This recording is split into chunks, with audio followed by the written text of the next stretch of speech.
Welcome everyone, आशा करते हैं आप सब अच्छे होंगे। आज हम करेंगे क्वेश्चन आंसर क्लास 7 का chemical effects of electric current NCERT का। आप जानते हैं, तो चलिए मैं हूं आपका साइंस सर। तो चलिए आज का वीडियो स्टार्ट करते हैं। देखिए सबसे पहला क्वेश्चन आपके बुक पर या फिर यहाँ ऊपर लिखा है, most liquids that conduct electricity solution of dash dash and dash. अच्छा, आप जानते हैं कि कोई भी चीज इलेक्ट्रिसिटी कब फ्लो करता है, जब उस सॉल्यूशन पर एसिड बेस या फिर सॉल्ट रहता है। तो पहले ब्लैंक्स में आप लिखेंगे एसिड बेस सॉल्ट। अच्छा, देखिए second, the passage of an electric current through a solution causes dash. तो आप जानते हैं जब भी कोई सॉल्यूशन पर इलेक्ट्रिक करंट फ्लो होता है तो उस इलेक्ट्रिक करंट फ्लो की वजह से केमिकल इफेक्ट्स प्रोड्यूस होता है। तो केमिकल इफेक्ट्स, तो आप ब्लैंक्स में लिखेंगे केमिकल। अच्छा, third, if you pass current through copper sulphate solution, copper gets deposit on the plate connected to dash terminal of battery. आप जानते हैं कॉपर सॉल्यूशन में देखिए क्या Cu2+ आयन फॉर्म होता है। तो Cu2+ एक पॉजिटिव आयन है। तो आप जानते हैं कि पॉजिटिव ऑलवेज नेगेटिव पर अट्रैक्शन फील करता है, इसी वजह से आपका जो द टर्मिनल ऑफ बैटरी, तो आप इसको नेगेटिव टर्मिनल ऑफ बैटरी पर कनेक्ट करेंगे। तो ये हो गया आपका नेगेटिव। तो आपको थर्ड आंसर पर लिखना है नेगेटिव। और लास्ट है देखिए, the process of depositing a layer of any desired metal on another material by means of electricity is called. अच्छा, आप जानते हैं किसी एक मेटल के ऊपर किसी और एक मेटल का किसी और के ऊपर हम जब प्लेटिंग करते हैं उस प्रोसेस को कहते हैं हम इलेक्ट्रोप्लेटिंग। तो 4 नंबर आप लिखेंगे इलेक्ट्रोप्लेटिंग। इलेक्ट्रोप्लेटिंग। नेक्स्ट देखिए क्वेश्चन नंबर 2 लिखा है, when the free ends of a tester are dipped into a solution the magnetic needle shows deflection, can you explain the reason? अच्छा, आप जानते हैं सपोज एक सॉल्यूशन है, इस पर अगर कोई एक ऐसे वायर कनेक्ट करके अगर यहाँ पर कोई एक हम कंपास या फिर कुछ रख देंगे, तो जब इस वायर को हम कनेक्ट करेंगे तो इस पर डिफ्लेक्शन होगा इस कंपल के निडल के ऊपर।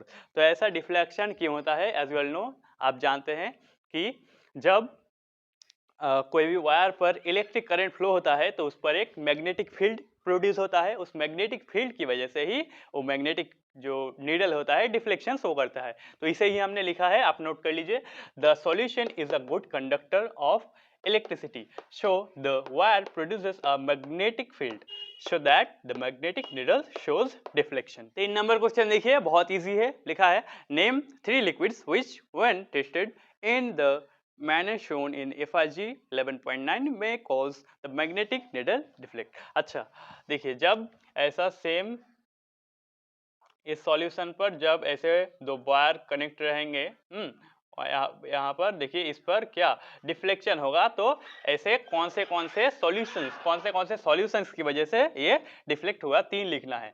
तो हम देखिए लिखते हैं, हो सकता है आपका लेमन जूस।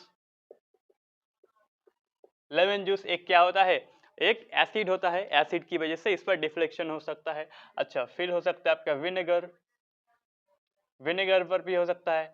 एंड थर्ड हो सकता है आपका वाटर, हाँ, तो वाटर टैप वाटर भी पे भी इस पर क्या डिफ्लेक्शन होगा। अब देखिए next question, question number 4, the bulb does not glow in the setup shown in FIG 11.10, list the possible reasons, explain your answer. यहाँ पर कहा गया है कि अगर स्ट्रक्चर पर एक सॉल्यूशन है, इस पर बल्ब कनेक्टेड है, तो देखिए किसी वजह से ये बल्ब नहीं जल रहा है, ये बैटरी है लेकिन जल नहीं रहा है। तो किस किस वजह से ये बल्ब नहीं जल सकता, इसे हमें एक्सप्लेन करना है। तो देखिए हम इसे कैसे एक्सप्लेन करते हैं। पहला देखिए यहाँ से शुरू करेंगे, बैटरी। देखिए क्या होगा, आपका सेल में भी यूज्ड अप, आपका जो बैटरी है उसका अगर चार्ज नहीं रहेगा, बैटरी यूज हो जाएगा तो नहीं चलेगा। अच्छा, बल्ब नहीं जलेगा। सेकेंड हो सकता है may be the bulb is fused, अगर ये बल्ब ही खराब होगा तो कैसे जलेगा, नहीं जल सकता। अच्छा, थर्ड हो सकता है देखिए वायर में बी लूजली कनेक्टेड, अगर ये वायर सब बहुत लूजली कनेक्टेड होगा तो इस पर एक क्लोज सर्किट नहीं बन पाएगा, इसी वजह से ये बल्ब नहीं जलेगा। और भी हो सकते हैं like may be the liquid is an insulator, यहाँ पर अगर जो लिक्विड है वो करंट को फ्लो नहीं करेगा, करंट को फ्लो अगर नहीं कर सकता तो देखिए इधर पर करंट फ्लो नहीं होगा, इसकी वजह से बल्ब नहीं जलेगा। नेक्स्ट क्वेश्चन नंबर 5 देखिए, बहुत कुछ लिखा है। A tester is used to check the connection of electricity through two liquids. Level and B is found that the bulb of water gives brightly for liquid A while it glows very dimly for liquid B. You would conclude that अच्छा liquid A is better C D, ठीक है। अच्छा तो यहाँ पर एक question है, देखिए दो देखिए ए और बी दो हमारे लिक्विड है, उस पर लिक्विड ए पर जो बल्ब बहुत ज्यादा ग्लो कर रहा है और लिक्विड बी पर बहुत कम डिमली ग्लो कर रहा है। तो यहाँ पर हम इजीली समझ सकते हैं कि कोई भी इसकी कारण क्या है, क्योंकि हम जानते हैं जितना ज्यादा किसी ऑब्जेक्ट के किसी सॉल्यूशंस में आयंस रहते हैं उतना ज्यादा इलेक्ट्रिक करंट फ्लो होता है। तो इसका मतलब आपका आंसर होगा, देखिए ए, क्वेश्चन ए, देखिए ऑप्शन पर लिखा है liquid A is better conductor than liquid B, क्योंकि हम जानते हैं जो अच्छा कंडक्टर होता है वही बहुत ज्यादा करंट फ्लो करता है। सेम क्वेश्चन देखिए लिखा है क्वेश्चन नंबर 6। अच्छा, does pure water conduct electricity, if not what can we do to make it conducting. अच्छा देखिए हम जानते हैं कि कोई भी जो नॉर्मल प्योर वाटर कभी भी इलेक्ट्रिक करंट को फ्लो नहीं करता, क्योंकि नॉर्मल प्योर वाटर पर क्या आयंस नहीं होते हैं, आयंस अगर नहीं होंगे कुछ भी तो यहाँ पर इलेक्ट्रिक करंट नहीं फ्लो होगा। लेकिन अगर हम उस पर एसिड बेस या फिर सॉल्ट मिला देंगे तो तब क्या उस पर आयंस आ जाएंगे, तो तब इलेक्ट्रिक करंट फ्लो हो सकता है। तो हमने इसे ही लिखा है, देखिए no, because it does not contain any ions. However, it can conduct electricity if we add some acid base or salt on it. 7 number question देखिए लिखा है, in case of a fire, before the firemen use the water hoses, they shut off the main electrical supply for the area.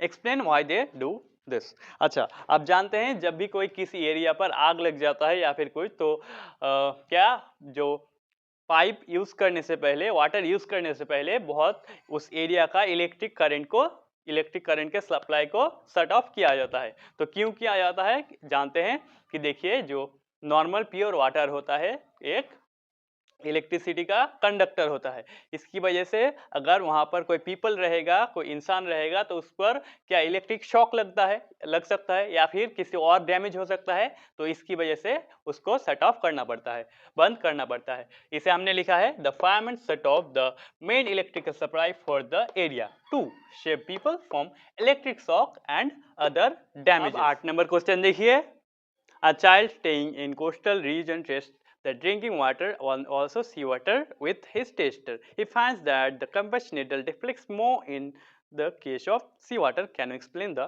reason? तो जैसे कि आप जानते हैं सी water और नॉर्मल वाटर में क्या सी वाटर पर सॉल्ट ज़्यादा रहता है, इसकी वजह से उस पर इलेक्ट्रिक करंट ज़्यादा फ्लो होगा। तो अगर इलेक्ट्रिक करंट ज़्यादा फ्लो होगा तो वहाँ पर मैग्नेटिक फील्ड और भी स्ट्रॉन्गर होगा वहां पर, और भी मैग्नेटिक जो आपका निडल होता है डिफ्लेक्ट ज्यादा होगा। तो आपको इसे ऐसे लिखना है, sea water contains a huge amount of salt than drinking water, hence sea water is a better conductor so it produces a stronger magnetic field. अब देखिए question number 9, is it safe for the electrician to carry out electrical repairs out during heavy downfall? Explain. अच्छा, आपको क्या लगता है जब भी कोई बहुत बारिश होता है तब इलेक्ट्रिशियंस को अपने सब कंपाउंड्स को साथ में लेकर जाना चाहिए?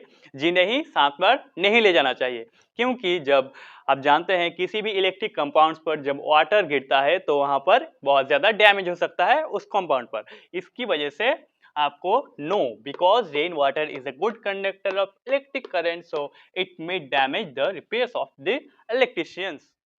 10 नंबर क्वेश्चन थोड़ा सा लेंदी है, देखिए लिखा है, पहली है had heard that rainwater is as good as distilled water.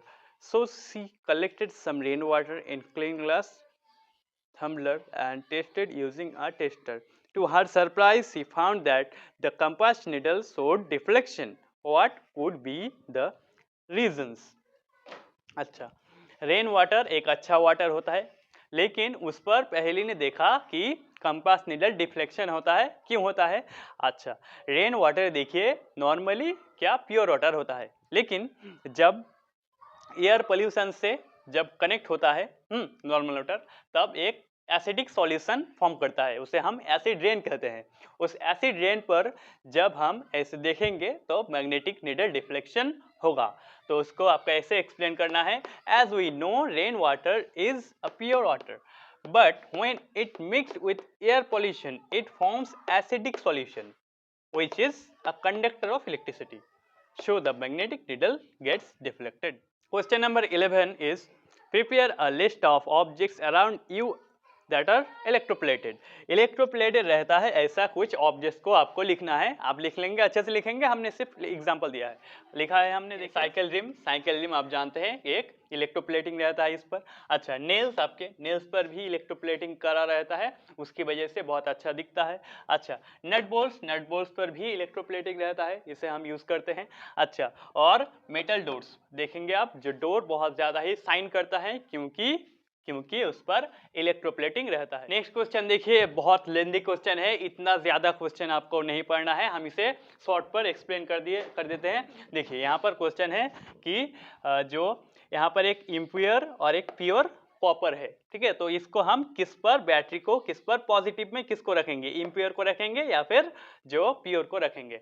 अच्छा, तो हमेशा याद रखना है कि इम्प्योर को ऑलवेज हम पॉजिटिव में रखेंगे, क्योंकि देखिए इधर पर Cu2 प्लस आयंस फॉर्म होगा, उसके बाद प्लस और माइनस में अट्रैक्शन होगा, तो इधर से इधर जाएगा, तो हमें ऑलवेज इम्प्योर को रखना है। उसके बाद इम्प्योर से इधर तक, इधर प्योर की तरफ जाएगा, तो पॉजिटिव में हमें इम्प्योर को रखना है। इसे ही हमने लिखा है, impure copper electrode should be attach to the positive terminal of the battery. And last dear students, thank you. हमने देखिए एक और चैप्टर को बहुत अच्छे से खत्म कर दिया, तो आप ऐसे ही पढ़ते रहिए। हमारे चैनल को सब्सक्राइब कर लीजिए, बहुत अच्छा होगा, आप चैनल को सब्सक्राइब कर लीजिए। एक और बार मैं हूं आपका साइंस सर, आप सबको थैंक यू।